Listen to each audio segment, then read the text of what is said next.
I play a lot of these kinda jokey, comedy-based games, but Thank Goodness You're Here might be the most, just like the most comedy a game has ever been. The game takes place in a tiny town in the north of England, and we're going to be walking around dealing with all of the residents' trials and tribulations. But this intro really serves to point out the fact that there are maybe 1 billion jokes in this game, and we're going to try to touch as many as we can, and things might feel disjointed, but there's just so much content packed in this little package. We're not even going to touch the jokes about the rivalry between the small pie and the big pie empires, the man poking sausages through a hole in his fence, or the fact that people seem obsessed with something called peens that are half peas, half beans, and it's apparently a dessert? This is definitely a game that's worth playing on your own at some point, but for right now, I can't wait for you to watch everything in Thank Goodness You're Here. So the game begins with our boss telling us to head on out to Barnesworth to meet with the Lord Mayor to sell some sort of product that we are vending. So let's go ahead and head on over there. We get our first look at our character, this bright yellow balding guy, but this is a pretty accurate representation as this is the average build of a 16-year-old in the north of England. We go ahead and hop on a nearby bus as we head towards Barnesworth, and the game cuts to this really interesting, like old school kind of stock footage stuff, I guess. It really wasn't something that I expected to see here. It clashes with the other art style of the game, but the clash is so big that it just looks kinda great, to be honest. It makes you feel like it's gonna be an FMV game, which it's definitely not. Also, this game has a great soundtrack if you're looking for something to listen to. It's really good. We arrive at the mayor's office, but the secretary informs us that the mayor is in meetings for the next couple of hours. So we could wait here, or we could go out into the town and kill a little bit of time. So we go ahead and leave City Hall and earn our first achievement, Visit Barnesworth. This game has 2 buttons, jump and punch. We can punch different NPCs and the different scenery that's around us. The majority of the NPCs have 2 or 3 things to say, most of the time they're little jokes, but some characters are a little bit more important than others. Hey, he said the thing! Our first main character is this guy named Charlie, who seems to have gotten his arm stuck in a storm drain. He saw a coin and he reached down and now he's stuck, so he asks us to go find something that could maybe help him slip out a little bit. And what's the most slippery thing you could think of? If the answer isn't butter, well, who are you kidding? We head on over to the local buttery, but we find that they've actually locked themselves out and they can't find the key, so now we need to go track down the locksmith. You can kind of tell what kind of game this is. We head over to the local park and uncover 3 singing rats that will be important for an achievement later on. This game also features a number of little side quests we can take on in addition to the main quests. For the most part, these are pretty simple, such as this one with the gardener. He wants us to go mow the grass, so we grab the lawnmower and we kind of intrude on some flowery love fests. But our intrusion becomes a little bit too much to handle as we take out one of the flowers on accident. A little too close of a shave. But at least we earn the achievement A Lovely Pair for finishing up that side quest. We head over to the local pub and we notice a bicycle that looks suspiciously like a locksmith would own it, so we head on inside, and when we get in here, we notice that the game likes to play with the size of our character a little bit. This is a pretty good running gag. The locksmith can't get to work without his morning drink, so we head down into the basement of the bar to get the kegs flowing and ready to go. We meet up with Pickle Ronnie, the funniest thing I've ever seen in my life, before he heads on off to do his job with his morning pint in hand. We head back over to the buttery and we find that Ronnie did manage to get the lock off, but he kind of passed out after that. We put him into recovery position and that earns our 3rd achievement. The owner of the shop tells us that we can take anything we want out of the back since we helped them out. So naturally we choose the biggest block of butter you've ever seen in your life. We roll the butter out into the street that happens to land right next to Charlie, who goes ahead and preps himself for his extraction. The people of the town gather together to pull Charlie out, and as they heave, we find that he has been successfully extracted from the ground, except he wasn't slipped out, they actually managed to completely loose the ground and come up with him. Great stuff here. Now that we've freed Charlie, we earn the achievement in for a penny and we can keep on moving.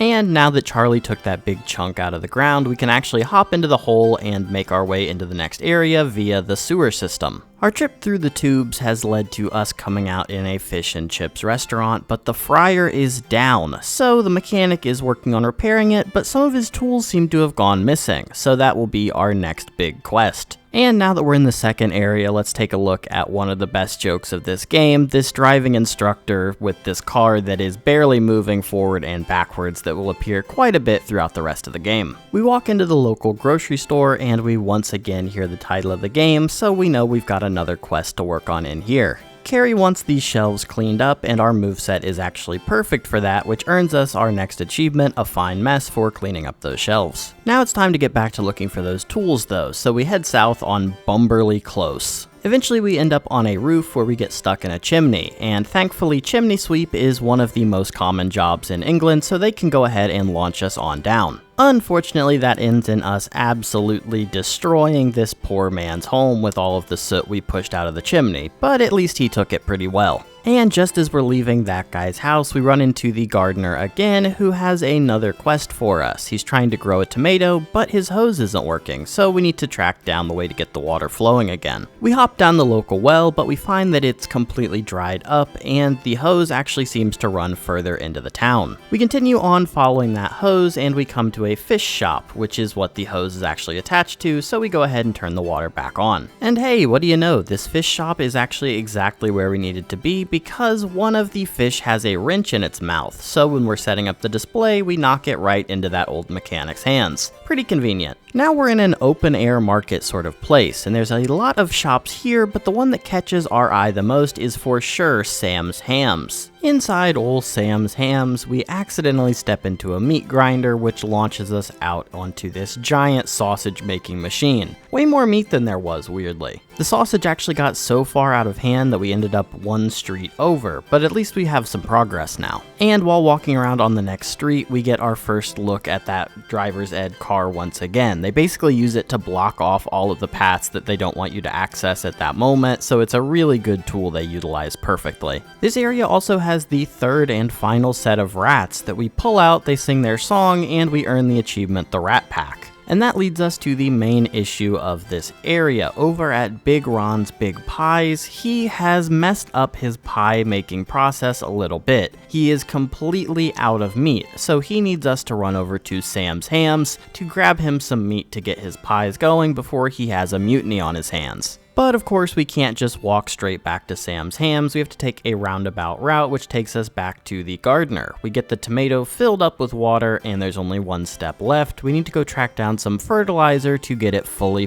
grown. And I was actually wondering how we were going to get back out of here, but just so happens that Charlie busted through the fence and gives us a new way we can go. And in this final little area, we find the final mailbox that we bust open to earn the achievement No Post on Tuesdays. We pass through a doorway that gives us a Scooby-Doo-esque transition, which eventually leads to us tumbling down back out onto the main street that we started the game in. So now we have the full loop that we can explore around. We circle back to the Chippy and we find the most drastic size difference that we have between scenes. This one is really great. Obviously we have another tool to look for, so we need to head on back down to the grocery store. But the grocery store has another problem as well. It's become completely overrun with rats. We go grab some rat poison, but that opens up a weird hatch in the ceiling that we're gonna go investigate. The ceiling of Price Shaggers leads us to Mice Shaggers, an all-mouse version of the store that was down below us that also happens to have access to that screwdriver we were looking for. We bust through the floor to free the screwdriver, and now we only have one tool left we need to recover for the repairman. We leave the alley and once again enter the nice man's apartment. Just as he's finished cleaning up the ash from before, we once again cover his apartment. He's a little less thrilled this time. Back in the garden, we find that Charlie's being bullied by some local youths. I attempt to save Charlie from them, but I accidentally hit him in the crossfire and earn the achievement Lights Out. Oops. We finally arrive at Sam's Hams and grab a piece of meat to take back. But for some reason, we get sucked up inside the meat and we go into this Binding of Isaac-esque mode here. It's really weird stuff, I don't know. We collect a bunch of different little pieces of meat to put on Peter Griffin's face here, which eventually opens up and we earn the achievement Final Form. this whole segment was very weird. We return to Big Ron's, where we go ahead and climb directly into the oven. I guess that's safe enough. We haven't been killed yet, so things will probably be fine, I guess. We climb inside and start working our magic as the shop slowly fills with a deep black smoke. Everything's surely gonna work out great. We get a great title card cut in that says enough for everyone before the front of the shop explodes because we've accidentally cooked the biggest pie of all time with all of us inside of it. And with pie in hand, we earn the achievement enough for everyone. And luckily, Big Ron's happened to be next to a door that I hadn't noticed up to this point, and when I hit it, I earned the achievement Bobby Knocker for hitting every closed door. The Bobby also tips us off that someone in the market is selling counterfeit goods, so we'll keep an eye out for that. But before we can worry about that, we decide to stop by Raj's veg hole to pick up some fertilizer, but we find that Raj is not having a great day. We get a pretty nice looking cinematic where we get some backstory on Raj's life. He has been bullied his entire life about having a huge head, and this has been weighing on him for so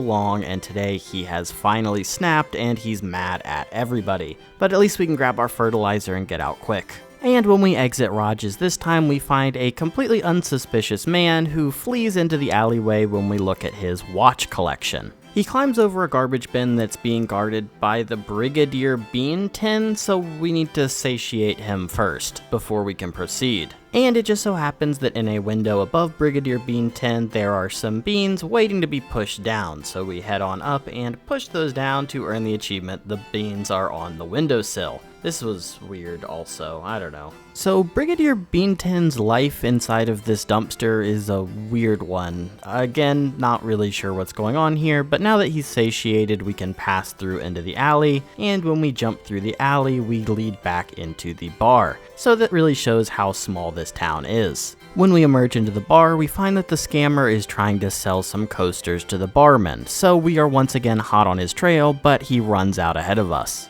We continue wrapping around until we come back over to the gardener where he's trying to get that bag of fertilizer opened up, but we have the perspective of a couple with some interesting expressions on their face watching while we try to open it. We wrap around the screens and earn the achievement Menage a Trois when we enter their house. Eventually we manage to get the bag of fertilizer open, which grows us a super tomato, which we then consume to earn the achievement Cream of the Crop.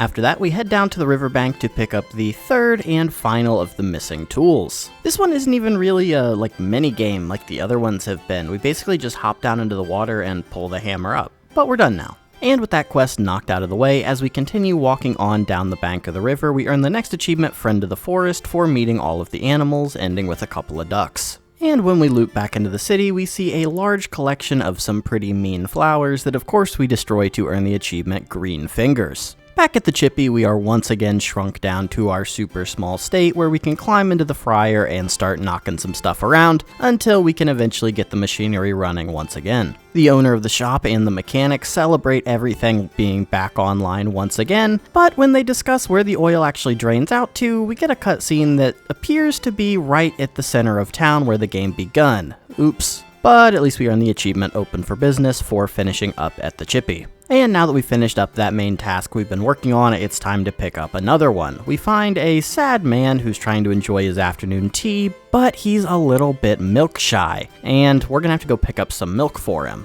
But of course that leads us to another task. The cow is out of commission right now and won't be able to produce milk until it gets a fish and chips. So let's go back there, at least that's working now. But once again we hit another roadblock. There is a line at the Chippy, so we're gonna have to wait our turn. But that's not really how these games work, so let's go do something else while we wait for this line to clear out. We once again circle back to the first area of the game and we see the effects of the choices we made to get that Chippy back in operation. And our hole that we were using to get out of here is blocked up. We see that there's a door open on the street that previously wasn't, so naturally we walk right inside and visit with this guy who's home playing sick for the day. But he actually needs some groceries and he doesn't trust anybody else to touch them, so I guess we're going out. And by we're going out, we mean we're going out with his super extendo arm for some reason. But the arm also serves to block up the fountain, which opens up the hole that we were using previously, so that's good for us. But on our way out, we get stopped by the plumber, who tells us he has one more job for us. We need to go to the grocery store to pick up some spirit level bubbles. Sure. We're really rolling through the achievements at this point. As we're moving through the pipe, we accidentally break a commemorative plate as we earn the achievement The People's Princess. Those pipes, of course, lead us back to the chippy once again, so now we're in the back and we can help out with preparing some of the potatoes. And for helping out with preparing the meal, we earn the achievement Tough Tatties. For some reason, a little bit before I think we should have earned it, but it is what it is, I guess. And now that we've helped speed up the process, we get a Ghibli-esque food montage, and we can take our chips back to the cow. So we go back and feed that cow, and that leads us to the weirdest scene in the game, maybe one of the weirdest scenes I've ever played in a video game. We get this challengers type situation with the farmer, the cow, and the milk shy guy all hanging out in this hot tub. It's very weird stuff. It ends in us all grabbing onto the cow to get some of the milk, and this scene ends with the formerly milk-shy man being blasted straight through the wall with a beam of milk, where he is intercepted by the local police, and they get this weird scene looking back and forth at each other. Oh, what a game, man. We earn the achievement Milk Shy No More, and we can continue moving on. We're definitely entering the home stretch of the game at this point, and the game has set up quite a few bangers in a row here as we get a very long scene watching the fireplace man clean up his house and continue looking back in preparation for us to burst in once more. He finally gets everything cleaned up and settled down, and of course that is right when we bust down, scattering soot everywhere once again. Sorry, bud. We reconvene with the arm outside of Price Shaggers, and the arm goes up to the ceiling, but it can't quite get inside, so we go inside to take a look at some of the spirit level bubbles. I fear this spirit level joke may be a little bit too British for me because I don't know what this is or what this is referencing at all, so once again, if you know what this means, please feel free to leave that in the comments below. But we catch a bubble and ride it all the way up to the top, where we open up a latch and allow the arm to enter into the store. We'll meet back up with him later. But that's not quite the case for us. We continue with our net and our bubble to drift even further up into the sky above. Once again, this animation is pretty simple, but it just looks so clean, and the way we switch between scenes is so great. I really love the artwork in this game. We went up, so we must come down, but we just so happen to fall with our net out, ready to catch the counterfeiter that we've been chasing for the majority of the game at this point. Go us. But while everyone's celebrating what a great job we did, the criminal manages to escape down the alley and nobody notices. This earns us the achievement Still at Large. We won't see him again though. With the criminal caught, we can return to Price Shaggers and meet back up with our arm-based friend, and we help him pick out the food that he wants to buy, going with a can of food that is only 40 years out of date. Good for him. We get another great scene here where the cashier is another hand-based person, something that we've never seen even though we've been in this store many times. Great bits here all over the place. We return to the garden one final time where we jump down the well and crush a nearby snail to earn the achievement Shell Shocked. And we continue along our normal underground path where we meet back up with a mole friend that we met earlier in the game. He gives us a little bit of trouble about not having a mole wife as we earn the achievement Mole Supper. We return to the fish shop one more time and learn that the salesman was a little bit too into sushi, let's say, as we earn the achievement Done Up Like a Kipper. I'll leave what happened here to your imagination. We're really rolling through the achievements now. As we approach the end of the game, we earn the achievement Cheek to Cheek here for harassing a service worker for the third and final time throughout the course of the game. Ugh. After that, we walk over to a nearby bench where we see Big Ron is trying to cheer up Raj about his big head, and he's actually being really sweet about it. This is a really genuine good moment of this game with Big Ron really trying to cheer him up.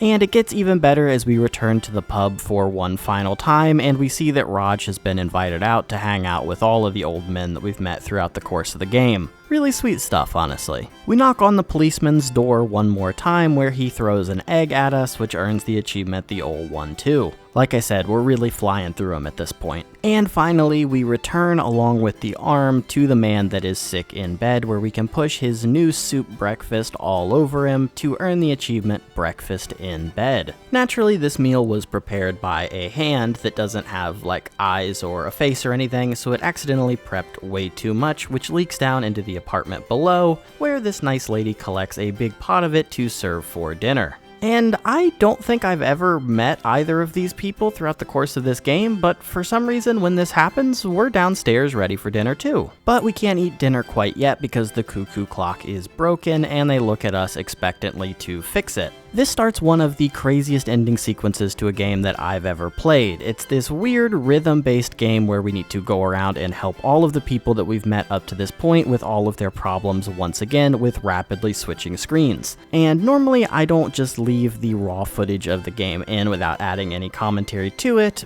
but this section we're going to make a little exception for because you just have to watch this to understand what's going on. He's in our hole. Rush his head, he's nearly dead. Good God, still he's dead. Squash that box and squash these too. Eat it up, it's good for you. Bang the nail now, please don't fuss. It's better if you stay with us. Time to ticking, ticky-tock. Mashy baggy sound. Don't be coy now, stick around. Put the fish in the hole. Eat the sea. Mash the bowl. Mash the tatty. Mash the box. Mutterino. Fix the glass.